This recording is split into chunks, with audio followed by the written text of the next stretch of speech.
Yeah. Either way, tell the freaking people what you're doing next. Oh, well, let me get this started. It's been started. No, Yo, this is Fast Track. yeah. Will's an idiot.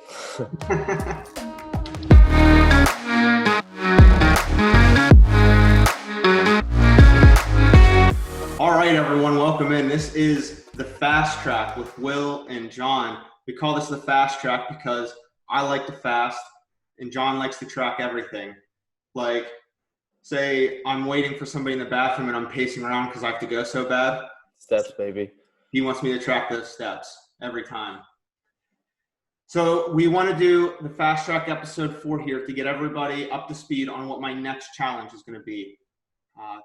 Today is Friday, August 21st. The last day of my 28-day challenge is tomorrow, August 22nd.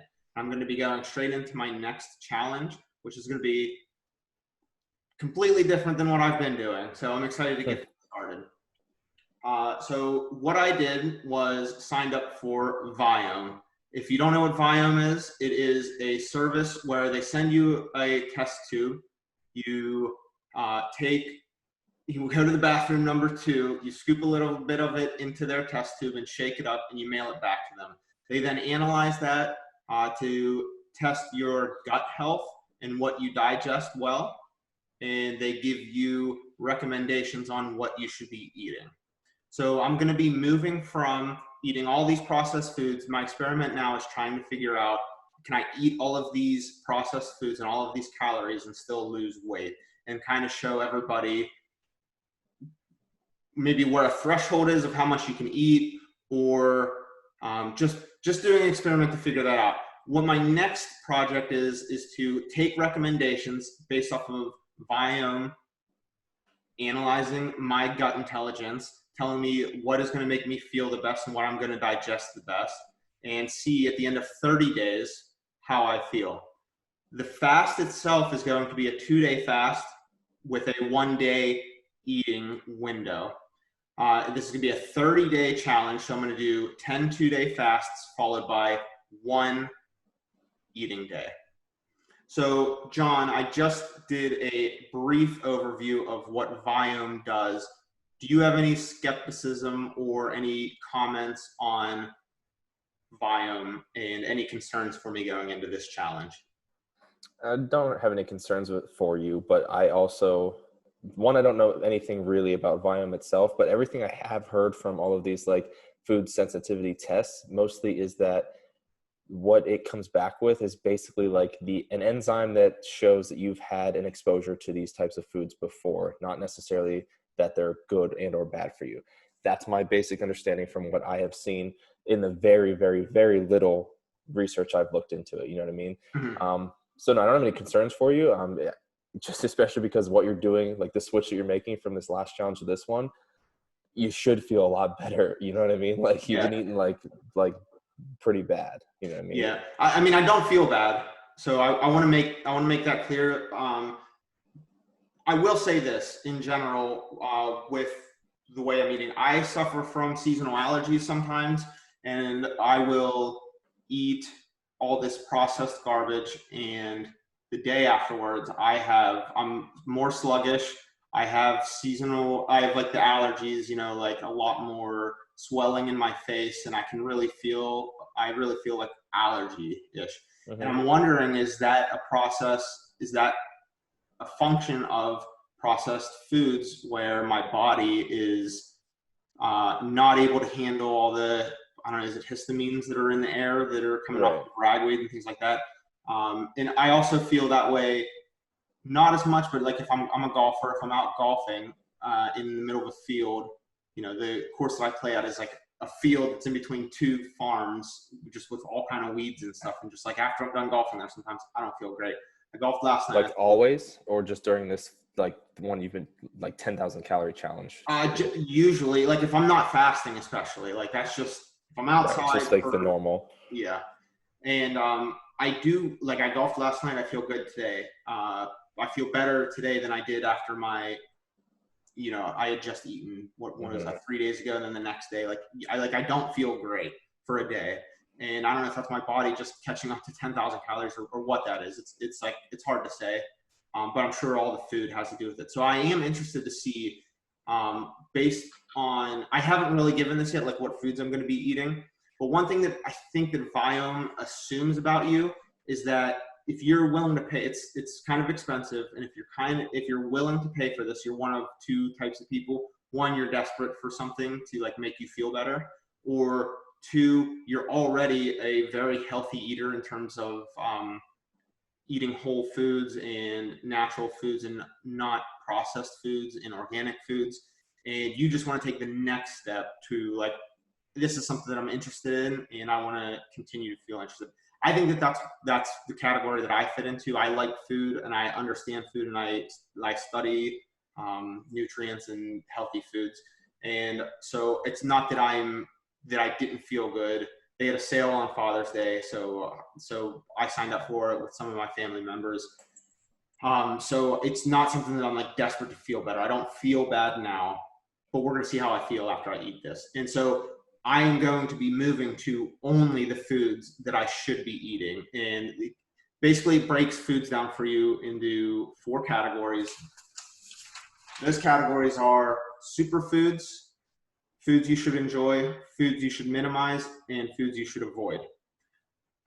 So I'm going to give it just to clarify, because superfoods is a buzzword that people will pick up on. They're not saying that these foods are superfoods for every person. They're saying that these are the ones that should jive with you personally the best based on your results. And part of their argument is like, hey, we need to stop telling people goji berries are a superfood, because some people I don't like that. Goji berries. Yeah, I don't like that either. As just like an umbrella term. And so what they're saying is, based on the performance of my gut health test, these are the foods that work best for me. And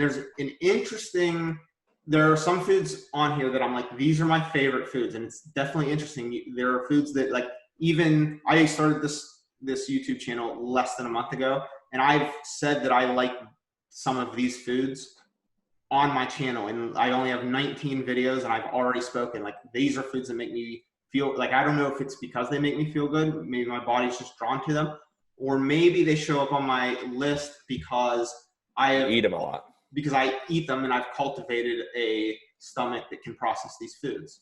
And whatever the case is, maybe that's just confirmation to me to like, hey, continue eating those foods. Mm-hmm. But there are also foods on this list that I have on a daily basis that are on my avoids list or on my minimize list. So it can't all just be, hey, these are foods that you've eaten a lot of, so these are your superfoods, because there are foods that they're saying don't eat these. Yeah, I mean, again, I didn't look into it that much, so I don't know the exact like flags, whatever, that categorize one food or another. But it is interesting to see that a lot of the ones that you heavily do consume on a consistent basis are on that, like, hey, you should consume a lot of these already. You know what I mean? But and I'm going to do like a longer, more in-depth breakdown of Viome. I'm going to do multiple different segments of Viome. I'm going to be doing this for 30 days, so you're going to hear the word Viome. If you're a Fast Willy fan and you're coming to watch me, you're going to see a lot of that. Now, I don't think that Viome tells you to fast. I'm a faster. That is like, I don't consider fasting a diet, right? So like, whereas maybe keto is a diet, but a lot of people who do keto don't necessarily consider it a diet. They call it a way of eating. It's different than diets. I would say that this is more separated from diet.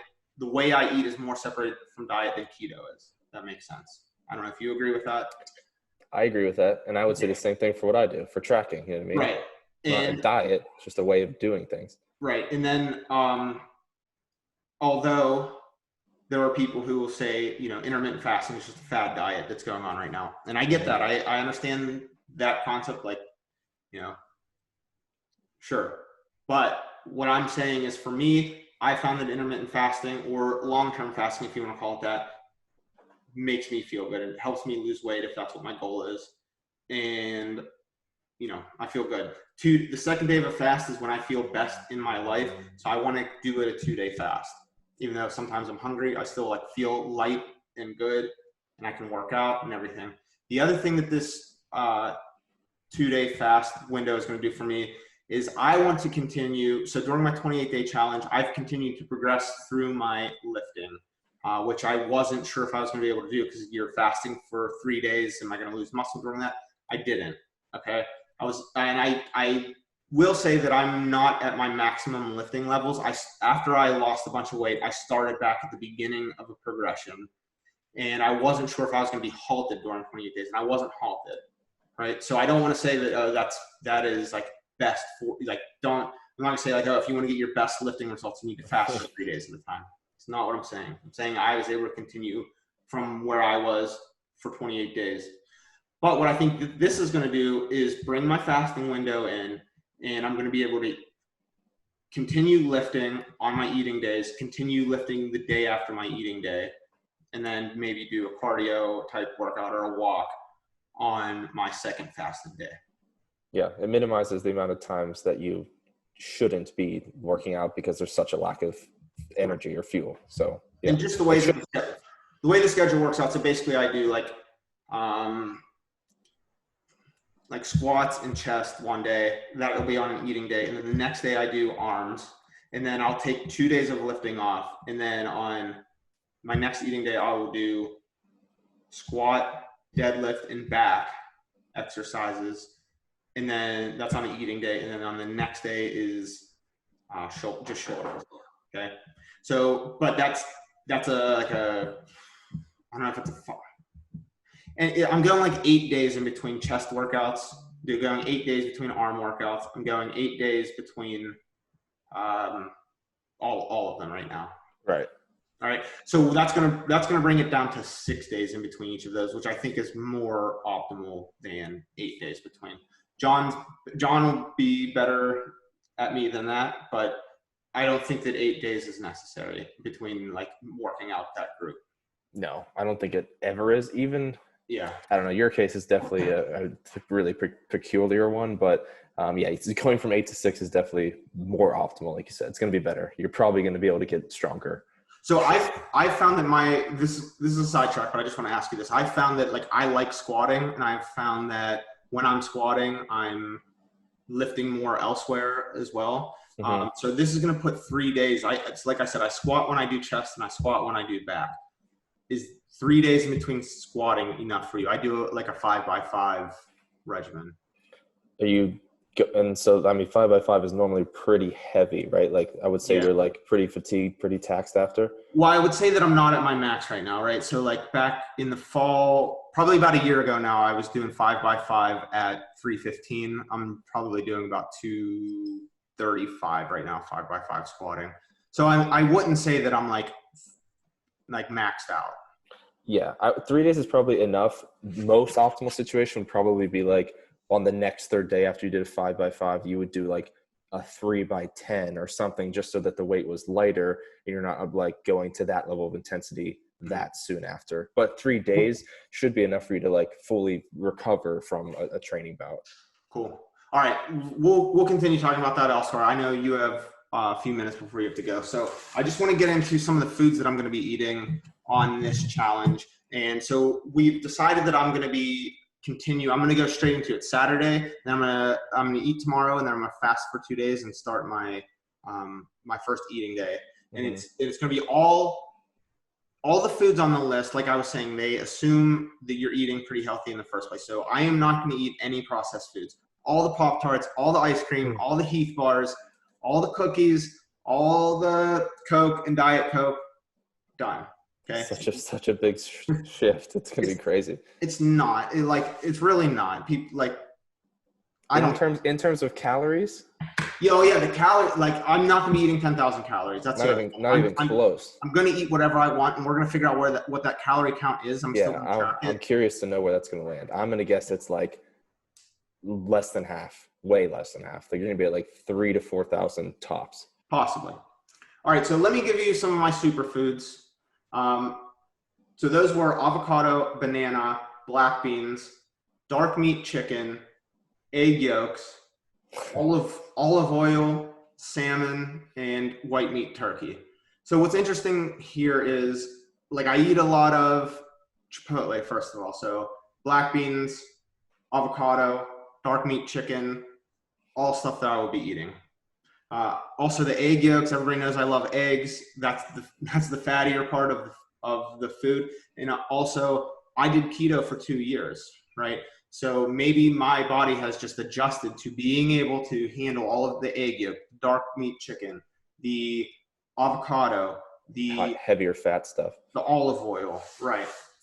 My enjoy foods also include a lot of keto foods, which are butter, cheese, white meat chicken, which I do eat some of that. It's not like I don't ever eat chicken breast, even though I prefer the thighs the most, and then wings. Cilantro, again, chili powder, again, we eat a lot of that type of Chipotle like style. Chipotle Mexican. Coconut oil, heavy cream, MCT oil. See, a lot of that is like flags to me that it really, I mean, it very well could be just because that's been in your system for so long consistently. Right. Well, maybe that's what makes me feel good. So we're see. I ate the other thing is I ate a ton of bananas growing up. My babysitter has like a funny story about how I ate like 13 bananas one time or something when I was like 3 years old. Disgusting. Yeah. Viome wouldn't want your sample after you did that. That's for sure. The other thing that's in it, so we need to talk about carb sources. So I'm going to be eating carbs. Honey is on my enjoy list. It's the only sweetener that is on either of those lists. Whole milk is on this list. That's not necessarily a carb, even though it does have it. But mostly it's going to be wild rice, sweet potatoes, oats. So I'll probably be eating oatmeal for breakfast. I like oatmeal with like banana, honey. Like that's a good, and like some milk in it. That's going to be a good breakfast almost every day. I'm going to try to get every single one of my superfoods in. There's a list of them. I'll show it if I can put it over here, or in my next video, I'm going to show my list of superfoods, and I want to eat each of them at least once. And there's some that I've never tried. Like there's tempeh, which is like I know a lot of soy based. Yeah, it's a soy based fermented soy protein that's like big time for vegans. I'm going to try it. I've never tried it. Why not? All right, so I want to get into my minimized foods, and this is interesting because almonds are on this list, and I would eat almonds almost every day on keto. So I'm going to have to reduce that. Black tea, which I'll get into in just a second, cane sugar, mango. Mango is interesting because I believe that I have candida. If you don't know what that is, you can look it up, but my tongue they say it's like almost not a yeast infection, but maybe like a bacteria is candida, and it can affect your digestive system. And a lot of foods, spicy and acidic, really make my mouth hurt. And mango is like the number one. I cannot eat a mango, or my tongue just like throbs. That's wild. Yeah, so I can't have maple syrup. Another one is pork. And I don't know if maybe they just tell a lot of people not to eat pork. A lot of people say that that's like a dirtier meat to eat, like just from how that they're farmed and everything. So pork is on there. I like pork. So that's going to be, I haven't eaten pork during this whole thing, so it's not going to be like it's hard to give up, but it's a little bit interesting that pork was on the list because I like pork and I ate a lot of it on keto. Are you going to try and do none of these minimized ones? These are minimized. I'm going to maybe have some of them during it, which I'm getting to now. Salt is on the list, which is interesting because maybe when I sent this in, had a lot of snake juice and they were like, dude, there's so much salt in your system. You need to stop. We'll see. So I'm going to do my fasts with less of the sea salt. In particular, it says sea salt, Himalayan, Celtic, and Bonaire. So I'm going to not have the pink salt in my snake juice. I might still have the